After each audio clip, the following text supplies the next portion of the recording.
Hello guys, हम लोग आ रहे हैं अभी हमारे दोस्त को मिलने के लिए। वो लोग आ रहे हैं बिहार से एक आदमी और उड़ीसा का दो, टोटली 3 आदमी आ रहे हैं। वो हम लोग को मिलने के लिए जा रहे हैं। हमारा फ्रेंड मतलब वो लोग होटल में रुक गया था 2 दिन।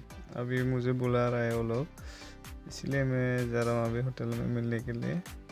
अभी पूछने वाला हूँ, देखते हैं असम में आके वो लोग घूमना चाहता है, इसलिए मैं उन लोग को बुलाया था और मुझे भी बुलाया, लोग ने इन्वाइट किया था, इसलिए मैं इन लोग को मिलने के लिए अभी जा रहा हूँ लेने के लिए। तो देखते रहिए वीडियो। अभी हम जस्ट पहुँचने वाला हूँ, थोड़ा सा टाइम लगेगा, देखते रहिए।